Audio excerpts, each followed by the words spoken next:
bivuze kuri koko ngo Imana igutindishira gutegera ibintu biri kwa kuri Kagarara akakanya tuvugana ni bitangaza gusa ngira ngo murimo kubyibonera witwa Ashton Hall amuhereza imodoka nziza yo mu bwoko bwa Kia, amuhereza amafaranga agira kuri miliyoni 7 z'amafaranga y'u Rwanda. Guys, ibi bintu nta muntu numwe wigeze abitekereza mu buzima bwe, nta n'umuntu numwe wigeze atekereza ko Kagarara yahura n'uyu mugisha, ndetse na Kagarara ubwe ntabwo yarigize atekereza ko yazahura n'uyu mugisha. Nabonye ku rubuga rwa Kik aho Ashton Hall arimo gukorera izi live stream agaragaza ko avuga ko ari last day in Africa, cyangwa se umunsi wa nyuma muri Afrika.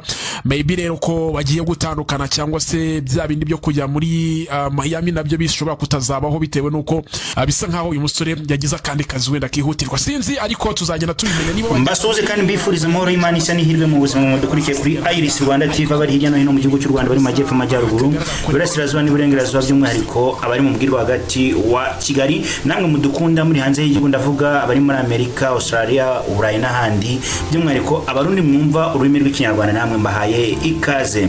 Ni kwa tariki 11 z'ukwezi kwa karindwi 2026 na makuru ya saa moya n'igice zuzuye. Aka kanya turi kuvugana mu masaha makeya ashize, umwe mu banyarwanda bafite ubumuga bw'ubugufi umaze kuba icyamamare cyangwa se wabaye ikimenwa na bose, amaze gusura urwibutso rwa jenoside yakorewe abatutsi mu 1994 ari kumwe na Ashton Hall, umunyamerika wamamaye ku mbuga nkoranyambaga mu bintu bijyanye n'ingororamubiri cyangwa se fitness. Yari kumwe ndetse n'uwo yise Ashton Indian, nawe bakaba bari kumwe baherekezanyije uko bari batatu, bakaba basobanuye byinshi mu mateka cyangwa se byinshi bibumbatiye urwibutso rwa jenoside yakorewe abatutsi mu 1994 rwa Kigali. Mu yandi makuru tuza kurigora ko kuri mugoroba umuhanzi Bruce Melody ubwo yerekezaga mu karere ka Rusizi yagiye ameze nk'umwami, agenda imbere hari cortege, amamoto atatu ameze nka BMW cyangwa se yano mamoto ameze nka y'abapolisi ariko ya civile, n'imodoka ya cortege ebyiri zanditseho GCM ndetse na Coaster irimo Pirate n'abandi bafana be, akaba yagiye aherekejwe n'abantu benshi cyane. Amwe mu makuru dukesha Onika cyangwa se bamwe mu bantu bari hariya i Rusizi nuko batubwira yuko Bruce Melody akosoye icyo bita muzika hariya i Rusizi. Andi makuru amya nuko Loskana cyangwa Loskana ari umwe mu bantu bitwaye neza ku rubyiniro hariya i Rusizi. Turaza kubitirana naho tubabwire amakuru y'ukuntu ibintu byaho byagiye cyangwa se ukuntu hariya i Rusizi uko byari byifashe mu gitaramo cya MTN iwacu na muzika, dore ko byari ibishika. Aka kanya turi kuvugana muri Zaria Court harimo harabera umukino uri guhuza abana ndetse n'uyu Ashton Hall hamwe na Kagarara ndetse na Ashton India. Reka rero ntangire mbabwire inkuru nyamukuru y'uyu munsi wa none. Ashton Hall, umunyamerika uzwiho ku mikino ngororamubiri cyangwa se fitness, akaba nyuma yo gusura igihugu cya Ghana yakomereje muri Mali ajya muri Nigeria. Kuri inshuro hari hatayewe igihugu cy'u Rwanda. Muri iri joro araza guhaguruka mu Rwanda yerekeza muri Amerika, cyangwa se biteganije yuko uruzinduko rwe uyu munsi mu Rwanda ruza kuba rurangiye. Ese araza kuba yerekeza hehe? Ese ni kihe gihugu arakomerezaho? Ntituramenya neza niba urugendo rwe rurakomereza ku mugani wa Afurika cyangwa se rurakomereza iwabo akamanza kujya mu biruhuko.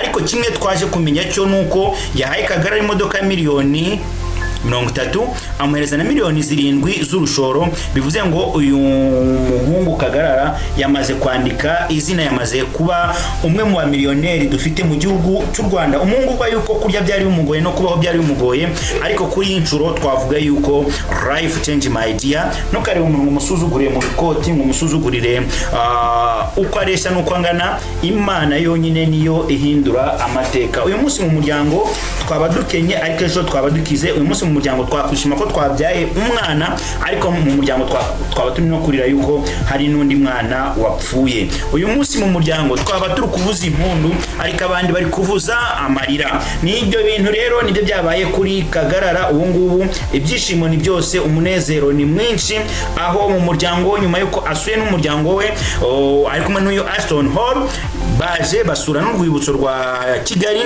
ubu ngubu bakaba barimo gususurutsa bari gukina n'abana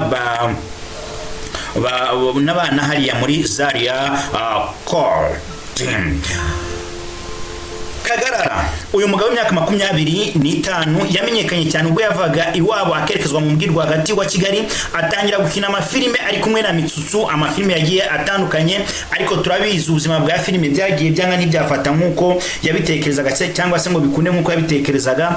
Ubuzima bugenda burushaho kuba bubi cyangwa se bugenda buzamagurika. Uyu mugabo wiga muri IPRC yari muri Kigali kuri ubu ngubu hari kwibazwa ese Kagarara asubira ku ishuri cyangwa se Kagarara agiye gutekereza indi mishinga yo gukora. Ariko kimwe nababwira cyo kandi cyihutirwa breaking news ni uko Kagarara ubu tuvugana numwe mu bantu bamaze kuzuza ibihumbi 400 by'abafollowers kuri Instagram, kandi mu gihe uyu Aston Hall yamwemereye yuko agomba kumufasha kugeza igihe azagerera kuri views cyangwa se abafollowers ibi miliyoni kugeza yuzuye. Birashoboka yuko ibi byose birashoboka, ntitukarebe ngo abantu ntibashoboye. Abantu turabizi neza gushaka no kwimana no gushobora no kwimana, ariko natwe ubushake bwacu dukwiye gukora cyane.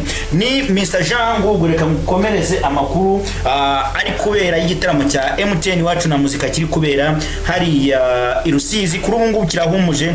Bruce Melody ni ushizeho agakeregeshwa kanyuma agana mu masambiri ziri kuri ngaho ni minota mikeya. Niba utarakora subscribe, like, share na comment kugira ngo ibintu byawe bikomeze kugenda fresh.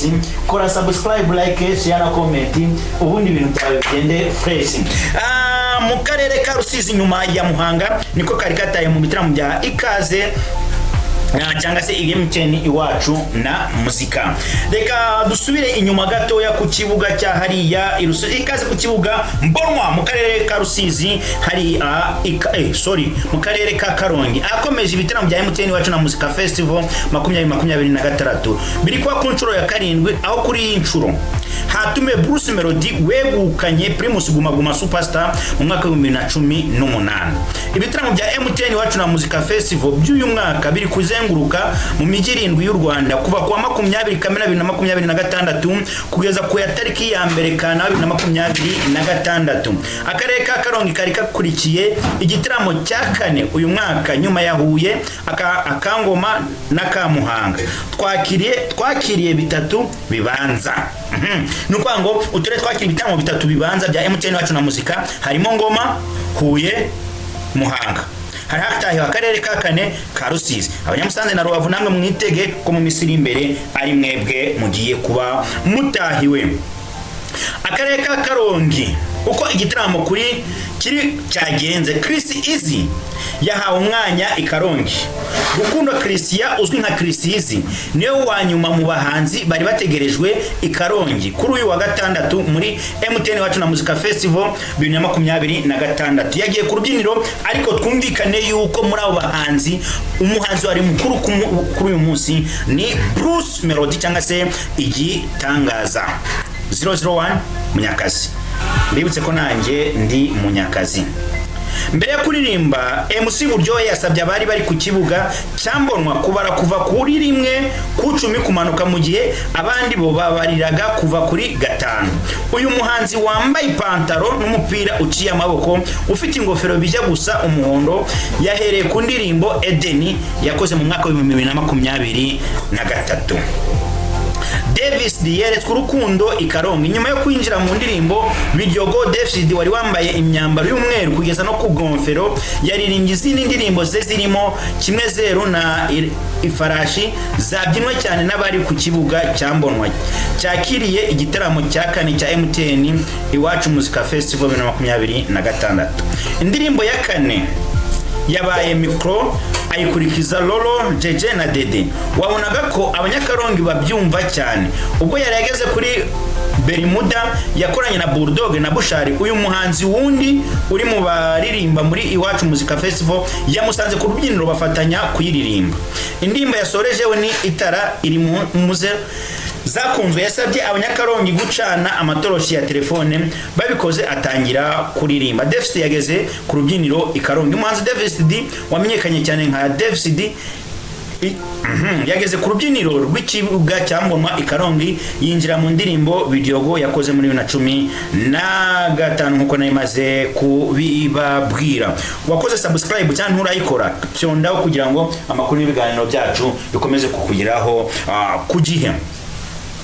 Bruce Melody uvuga ko ari umuhanzi wa mbere mu Rwanda yari yitezwe cyane ikarongi ndetse ntiyabatengushye kuko yageze ku rubyiniro habura iminota 5 ngo saa moya zigere. Ubwo yari amaze kuririmba ikinyafu yabwiye abari ku kibuga cyambonwa ko abantu b'ikarongi abakunda kuko ariho yakoreye amashusho ya saa moya.